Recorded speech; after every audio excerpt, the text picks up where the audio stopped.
देशातील तरुण विद्यार्थी आणि जेन झी पिढी भारताच्या राज्यघटनेचं संरक्षण करतील. राहुल गांधींची एक्सवरील पोस्ट चर्चेत, तर जेन झीच्या उल्लेखामुळे अनेकांच्या भुवया उंचावल्या.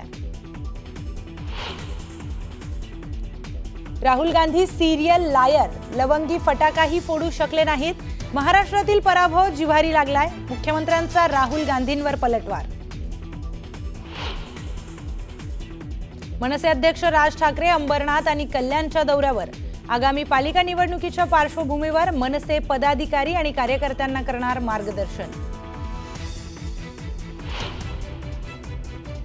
अजितदादा आणि सुप्रियाताई पुन्हा एकत्र या. एनसीपी कार्यकर्त्यांनी नागपुरातील चिंतन शिबिराच्या ठिकाणी लावले पोस्टर. देशभरात नव्याने लॉन्च झालेला आयफोन 17 विक्रीला सुरुवात आजपासून. आयफोन खरेदीसाठी ग्राहकांची उडाली झुंबड.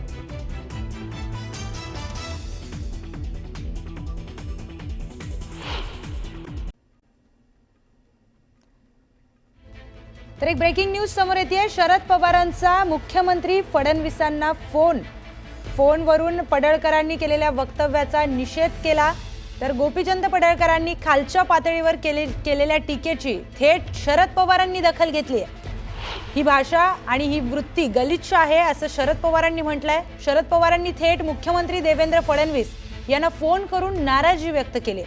फोनवरून आमदार गोपीचंद पडळकर यांनी केलेल्या वक्तव्याचा शरद पवारांनी निषेध केलाय. ही भाषा आणि ही वृत्ती गलिच्छ आहे, जी महाराष्ट्राच्या सुसंस्कृत राजकारणाला शोभणारी नाही, अशा शब्दात शरद पवारांनी तीव्र नाराजी व्यक्त केली आहे. भाजप आमदार गोपीचंद पडळकर यांनी भाषणादरम्यान अत्यंत वाईट शब्दात आमदार जयंत पाटील यांच्यावर टीका केली होती. या टीकेला शरद पवारांनी निषेध केलाय आणि थेट मुख्यमंत्र्यांना फोन करून या गोष्टीचा निषेध केलाय. थेट जाऊयात आपल्या प्रतिनिधी प्रणाली कापसे यांच्याकडे. प्रणाली, शरद पवारांनी थेट या सगळ्या प्रकरणाची दखल घेतली आणि मुख्यमंत्र्यांना फोन केलाय, काय माहिती? जयंत पाटील हे महाराष्ट्राच्या राजकारणातले एक सुसंस्कृत असे नेते मानले जातात. माजी अर्थमंत्री राहिलेले आहेत आणि मोठमोठी पदं त्यांनी भूषवलेली आहे. यात जयंत पाटील यांचा एका भाषणादरम्यान उल्लेख करत असताना अत्यंत वाईट शब्दात भाजप आमदार गोपीचंद पडळकर यांनी उल्लेख केलेला आहे. आणि इतकंच नाही तर त्या शब्दांमुळे त्यांच्या कुटुंबियांचा सुद्धा यामध्ये मोठ्या प्रमाणावर अपमान झालेले. या मुद्द्यावरून राष्ट्रवादी शरदचंद्र पवार पक्षाच्या सगळ्याच आमदार, खासदार आणि त्याचबरोबर सगळ्या नेत्यांकडून मोठ्या प्रमाणावर निषेध व्यक्त केला जातोय. आणि याच प्रकरणामध्ये आज सकाळी शरदचंद्र पवार यांनी थेट मुख्यमंत्री देवेंद्र फडणवीस यांना फोन केला आणि या संपूर्ण घटनेबद्दल किंवा या वक्तव्याबद्दल नाराजी व्यक्त केलेली आहे.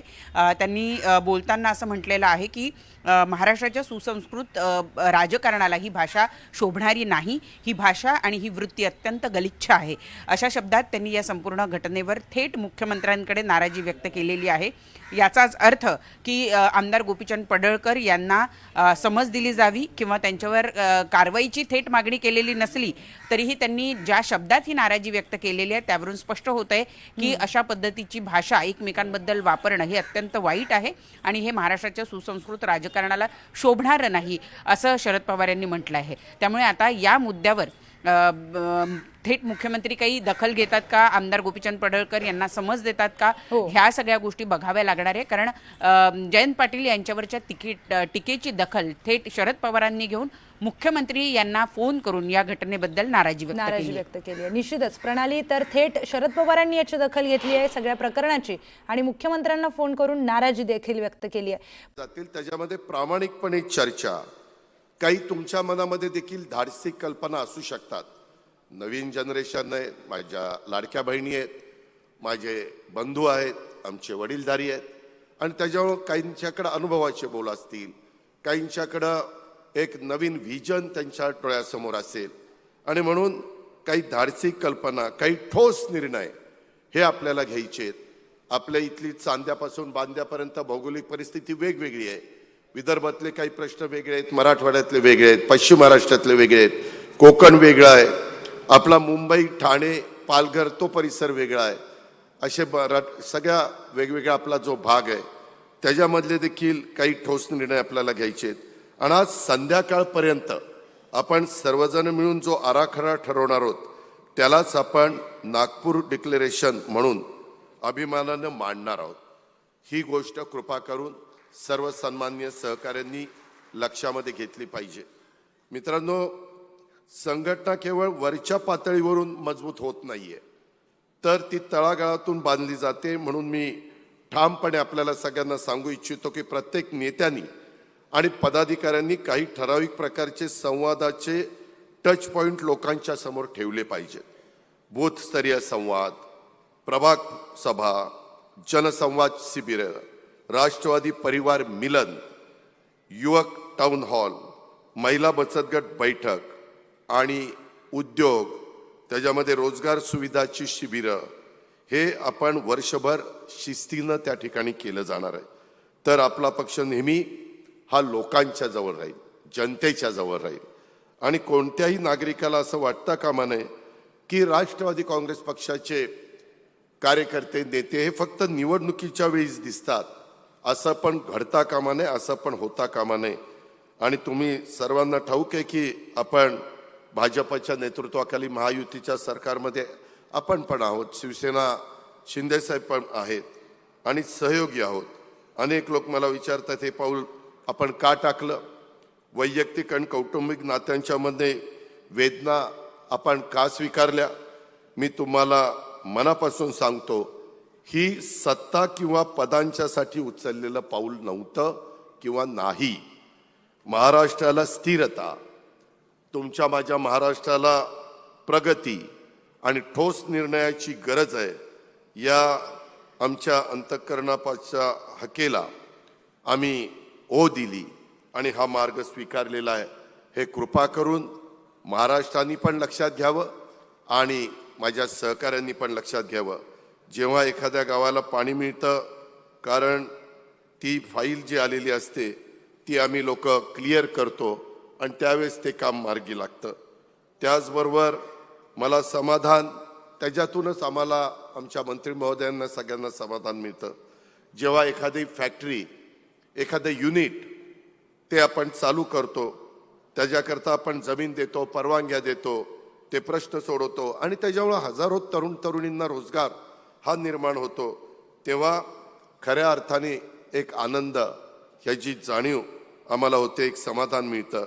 प्रत्येक रात्री झोपायच्या आधी मी स्वतःला एक प्रश्न विचारत असतो की आज मी किती लोकांचे त्या ठिकाणी बदल घडवल्या, जी कामं घेऊन येतात त्याच्यामध्ये.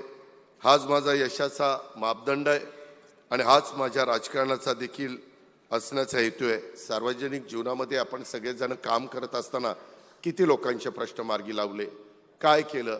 आता कालचंच उदाहरण देतो, इथं रमेशप्पा थोरात आले असतील, त्यांनी एका ठिकाणी मला जेवायला बोलवलं होतं. आम्ही बरेच जण बसलो होतो. लोक कामं सांगताना पण फार वेगळ्या पद्धतीनं, आम्ही कार्यकर्त्यांनी काम सांगितल्यानंतर विश्वास ठेवून त्या कामामध्ये लक्ष घालतो आणि संबंधितांना बोलतो. परंतु कार्यकर्त्यांनी पण खरं काय असेल ते सांगायचा प्रयत्न करा, नाहीतर कधी कधी आमची गडबड होते. तसं काही होऊन देऊ नका, अशी मला आपल्याला सगळ्यांना विनंती करायची. माझं तुम्हाला सगळ्यांना सांगणं आहे, कालच आम्ही आता पहिला ह्या महायुतीचं सरकार आल्यानंतर 100 दिवसाचा कार्यक्रम, नंतर 150 दिवसाचा कार्यक्रम घेतला आणि त्याच्यामध्ये अनेक जण भेटत असतात. काल पण एक जण म्हणाला की अजित पवार आम्हाला अनुकंपा तत्वावर नोकरी द्यायला पाहिजे. मी कलेक्टरला सकाळी बोलवलं, त्यांना सांगितलं अनुकंपा तत्वावरचा मोठा कार्यक्रम आम्ही हातामध्ये घेतलाय. सगळ्या मंत्री महोदयांना माहिती आहे, कॅबिनेटला आम्ही निर्णय घेतलेला आहे. नोकरीवर ती व्यक्ती असताना दुर्दैवाने त्याचं निधन झालं तर त्यांच्या कुटुंबातल्या एकाला नोकरी द्यायची, मुलगा असू, मुलगी असू, पत्नी असू, कुणी त्याला नोकरी द्यायची, असा प्रकारचा निर्णय झाला. काल मला त्यांनी सांगितल्यानंतर मलाही कळेना की का ह्याला नोकरी मिळत नाही.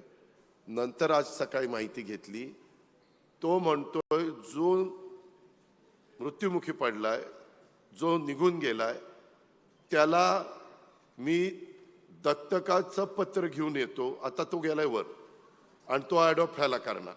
आणि म्हणलं अरे पत्र नाही, काही नाही. नाही म्हणले दादा ते मला पत्र दिलेलं मी आता शोधून काढतो ना आणतो. असं नाही चालत. उगीच काहीतरी कुठली तरी चुकीची कामं. आणि त्यांनी सांगताना मी ते समजून घेतलं, कलेक्टरनी समजून घेतलं आणि नंतर जाता जाता त्या कलेक्टरला म्हणला माझं काम नाही झालं तर मी आत्महत्याच करेन. म्हणजे वर दम त्याचा हा तो अनुकंपा तत्वावर बसत नाही, डायरेक्ट ब्लड रिलेशन नाही, अशा काही गोष्टी समाजामध्ये वावरत असताना पाहायला मिळतात आणि त्याच्यातून आपल्यालाही मार्ग काढावा लागतो. महायुतीसोबतचा आपला सहयोग टिकून आहे कारण परस्पर सन्मान आणि महाराष्ट्राच्या विकासासाठी सामायिक बांधिलकी या समन्वयामुळं मुख्यमंत्री देवेंद्रजी फडणवीस असतील यांचे मी आभार मानतो आणि पंतप्रधान नरेंद्र मोदींचे पण मी आभार मानतो. त्यांच्या नेतृत्वाने देशाला स्थैर्य मिळालेलं आहे. महाराष्ट्रासाठी त्यांनी नेहमीच मोठं मन दाखवलेलं आहे. मी कधी लोकहिताची मागणी मांडली तर त्यांनी महाराष्ट्राच्या विकासासाठी कधी नकार दिलेला नाहीये. परंतु मित्रांनो, आपण हे विसरू नये की आपण राष्ट्रवादी काँग्रेस पक्षामध्ये आहोत. आपला स्वतःचा एक इतिहास आहे, आपली एक स्वतःची ओळख आहे आणि आपली एक स्वतःची विचारधारा देखील आहे. छत्रपती शिवाजी महाराजांच्या मार्गावर आपण चालतो. धैर्य पण करुणेसह, कार्यक्षमता पण न्यायासह वागणे हीच आपली कार्यपद्धती आहे. आपण राजमाता जिजाऊ, छत्रपती शिवाजी महाराज, राजर्षी शाहू महाराज, डॉक्टर बाबासाहेब आंबेडकर, पुण्यश्लोक अहिल्यादेवी होळकर, महात्मा ज्योतिराव फुले, सावित्रीबाई फुले, मौलाना आझाद, बिरसा मुंडा, अण्णाभाऊ साठे, त्याचबरोबर महात्मा गांधी आणि महाराष्ट्राचे पहिले मुख्यमंत्री स्वर्गीय यशवंतराव चव्हाण साहेब